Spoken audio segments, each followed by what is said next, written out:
Skype est un logiciel qui permet de faire une visioconférence, c'est-à-dire que l'on peut parler à un correspondant tout en le voyant grâce à sa webcam. On peut faire une visioconférence à 2, à 3 ou 4 personnes, entre un ordinateur, un smartphone ou une tablette. Skype permet aussi de transférer un fichier et également de partager son écran pour, par exemple, montrer un diaporama à son correspondant. Donc, pour ceux qui n'ont pas Skype, nous allons télécharger et installer Skype. Donc on lance Google, on tape Skype pour bureau. Windows 8. Donc je prends le lien à partir de Skype.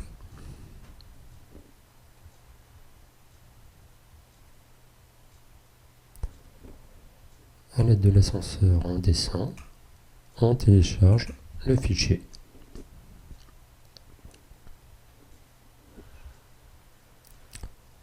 Voilà, au bout de quelques secondes, le téléchargement commence. Pour ceux qui ont Firefox, on peut voir l'avancement du téléchargement. Si je clique dessus et que j'affiche les détails, on voit la vitesse de transfert. Donc, on tourne environ à 500 kilo-octets par seconde, ce qui fait en moyenne 8 mégabits, 8 mégaoctets. Alors, j'ai dit Skype pour bureau. Pourquoi ? Parce qu'il existe deux versions de Skype. Une version de Skype classique pour le bureau et une deuxième version de Skype pour Windows 8 qui s'intègre avec les tuiles de Windows 8. Celle-ci est moins pratique, c'est pour ça que je vous conseille de télécharger Skype pour bureau qui est plus intuitif à utiliser.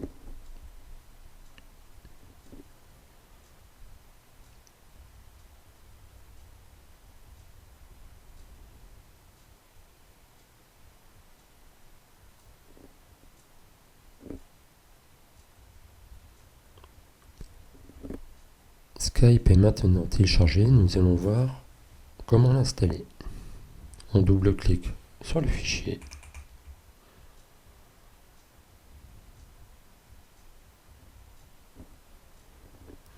Et l'installation va commencer. Donc, j'ai téléchargé Skype, je l'ai mis dans le dossier téléchargement.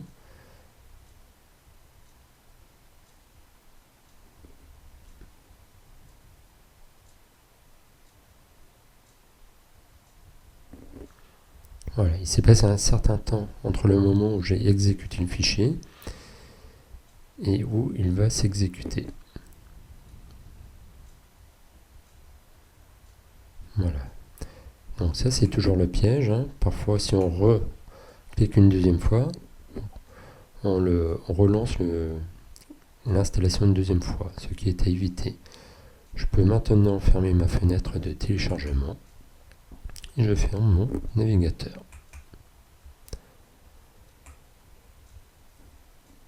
Maintenant, nous passons à l'installation de Skype. Je choisis la langue en français. J'accepte. Alors, ici, il y a une petite astuce. On décoche cette case qui, par défaut, installerait Skype to Call, qui ne nous servira à rien. On clique sur Continuer. Ici, il y a également deux cases à décocher. Faire de Bing mon moteur de recherche et faire de MSN ma page d'accueil. On n'en a pas besoin, on les décoche. Ensuite, on clique sur Continuer. Skype va maintenant s'installer. Voilà. En bas, on constate cette petite icône qui indique que Skype est installé.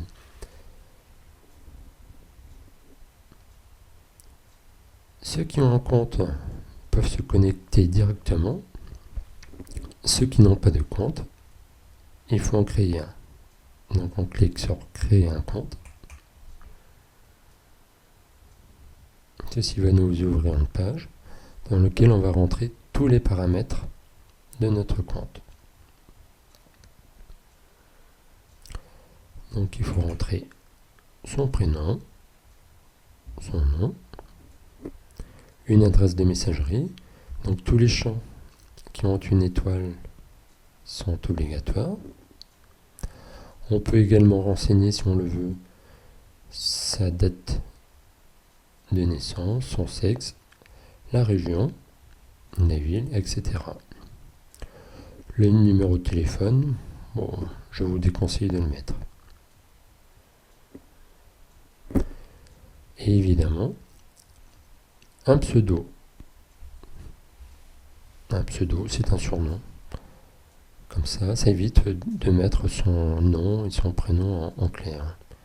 Un mot de passe, encore un de plus. On le tape une fois, et ensuite on le retape une deuxième fois. Et à partir de là, donc là, il faut également décocher cette petite case, sinon vous allez recevoir des messages qui vont vous déranger.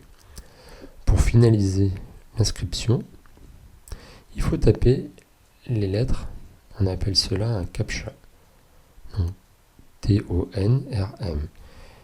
Si vous avez du mal à le lire, on peut l'actualiser et afficher un autre message.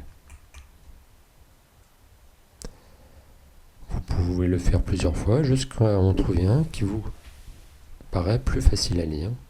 Et on recopie le texte en dessous. Et pour terminer, on clique sur accepter et continuer. Une fois ceci fait, votre Skype sera lancé. Comme moi j'ai un pseudo, je ne remplis pas cette page-là. Et je passe directement à se connecter. Donc je tape mon pseudo. Mon pseudo c'est Bruno Henbon. Et ensuite je tape mon mot de passe.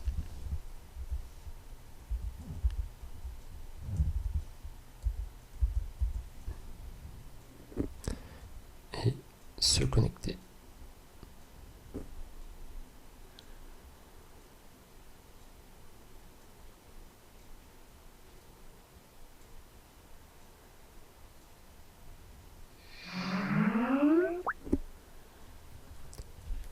Donc, on fait défiler les pages. Ça, c'est les messages de bienvenue. Donc, vous ne les aurez que la première fois lors de l'installation. Voilà. Skype est maintenant installé.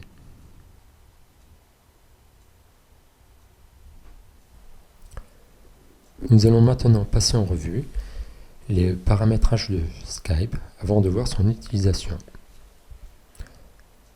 L'avatar, c'est une image que l'on met ici. Moi, je n'ai rien. Donc si vous voulez en rajouter une, il suffit de cliquer dessus, modifier l'image. Il y a deux façons d'en rajouter un avatar. Soit on prend une photo avec sa webcam, ou bien on clique sur parcourir et ça lance l'explorateur Windows et on va chercher une photo.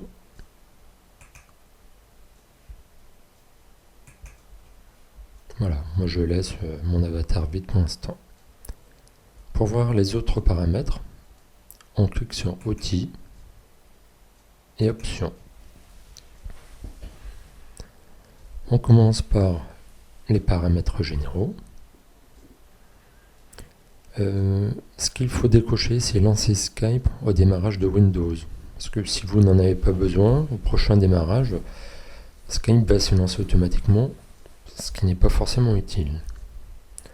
La langue, on laisse en français, afficher le reste, on peut laisser.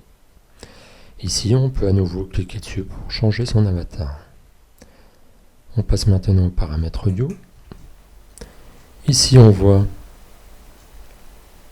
son micro. Dès que l'on parle dedans, il y a une barre qui évolue en fonction du son. Le haut-parleur, On laisse généralement les paramètres par défaut. Les sonneries. Donc, la sonnerie classique de Skype, c'est celle-ci. On peut faire défiler. Je vais mettre une sonnerie classique qui correspond à un ancien téléphone. Voilà, donc à chaque fois que quelqu'un va vouloir vous appeler, c'est ce son que vous entendrez. Si aucune sonnerie ne vous intéresse, on peut importer des sons en MP3 à partir de son ordinateur. Maintenant, on passe aux paramètres vidéo. Bon, généralement, Skype trouve les bons paramètres, donc on peut laisser comme ça. Recevoir automatiquement les vidéos et le partage d'écran. Je conseille de ne cocher que des personnes de ma liste de contacts. Ainsi, vous ne serez pas dérangé par des inconnus. Skype Wi-Fi, donc par défaut, c'est activé. La vie privée. Je vous conseille de n'autoriser que les personnes de ma liste de contacts à me contacter. Comme ça, vous serez tranquille, personne ne vous dérangera. Utilisateur bloqué, si un jour quelqu'un vous embête, vous mettez son contact ici et il ne pourra plus vous embêter. Les notifications, ici, on laisse tout par défaut. Les sonneries, on a déjà vu. Les appels, à nouveau, n'autoriser que les personnes de ma liste de contacts à m'appeler. Renvoi d'appel, boîte vocale, ça, on s'en fout. Conversation SMS, je vous déconseille parce que les SMS, ça ne passe que par des numéros de téléphone. Et avec Skype, quand on veut contacter des numéros de téléphone fixe ou mobile, il faut passer à la caisse, il faut payer. Donc, on n'y touche pas. Enfin, les paramètres avancés. Ici, on laisse tout par défaut. Aidez-nous à améliorer Skype, on le décoche. Sinon, vous allez envoyer des informations à Microsoft. Mise à jour. Mise à jour automatique. Bon, on laisse. Connexion, accessibilité. Une fois qu'on a modifié tous les paramètres, on les enregistre. Nous allons donc maintenant passer à l'utilisation de Skype. Alors ici, on peut rajouter un message. C'est le message d'humeur. Alors pour en rajouter, on clique sur son avatar. Le message d'humeur, c'est ici. Si je clique dessus, je tape coucou. On valide. Et on voit que coucou apparaît ici.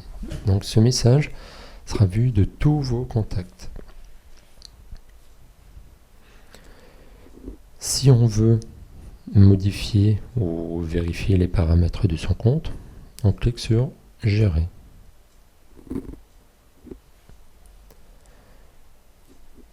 Ça lance votre navigateur et ça va...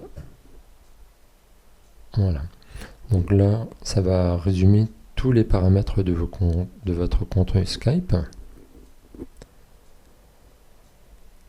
Donc mon pseudo, c'est Bruno Henbon. Si je veux modifier mon mot de passe, je clique ici. Je peux lier mon compte Skype à un compte Microsoft. Pour l'instant, j'en ai pas besoin. Téléphone mobile, tout ça, on n'y touche pas. Voilà.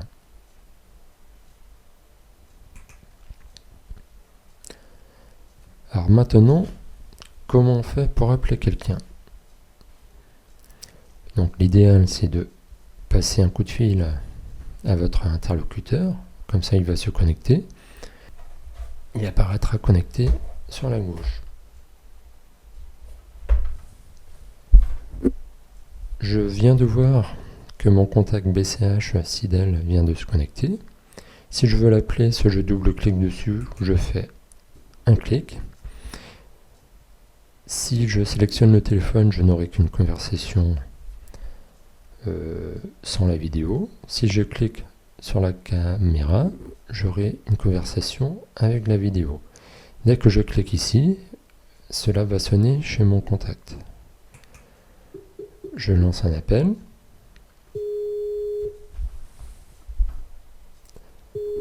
Mon contact accepte la conversation.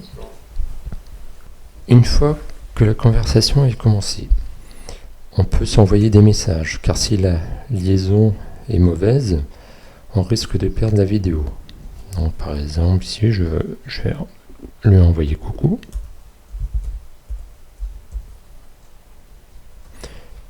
Mais si la liaison est mauvaise, on peut toujours envoyer des messages. Donc je valide.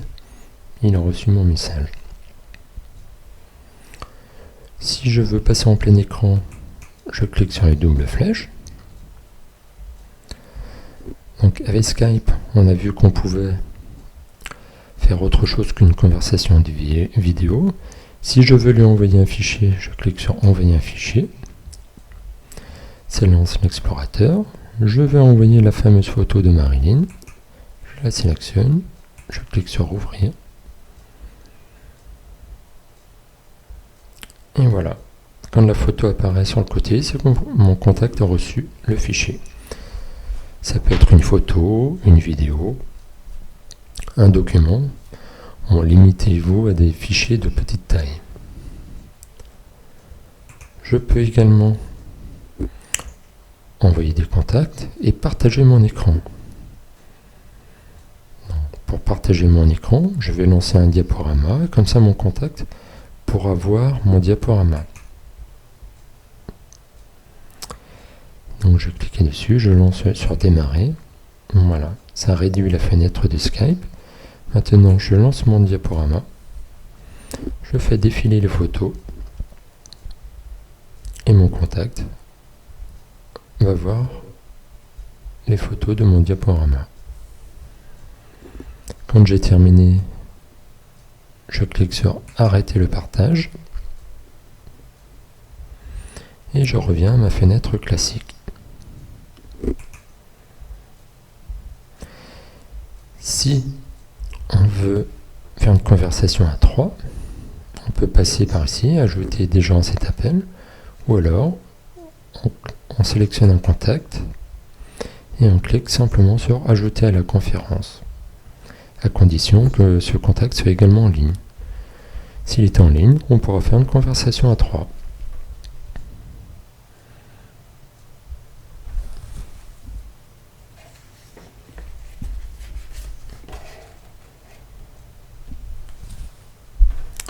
Maintenant, je veux arrêter ma conversation.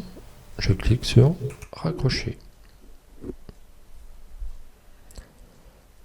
Pour quitter Skype, on clique sur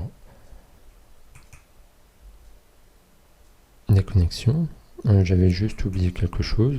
Ici, on peut changer son statut. On peut se mettre en absent, ne pas déranger. Comme ça, vos contacts verront qu'il ne faut pas vous déranger. Bon, c'est pas forcément très utile. Maintenant, pour quitter Skype, on clique sur Skype, déconnexion. Je fais mon diaporama qui ne me servira plus à rien. Ici en bas à droite, on a toujours l'icône de Skype. Ici, je fais à nouveau Skype fermé. Mais on voit que mon Skype est toujours en route. Je fais un clic droit dessus sur mon icône et quitter Skype. Seulement ici, je vais pouvoir vraiment fermer Skype. Mon icône Skype a disparu. Skype est fermé. À vous de vous connecter maintenant. Merci.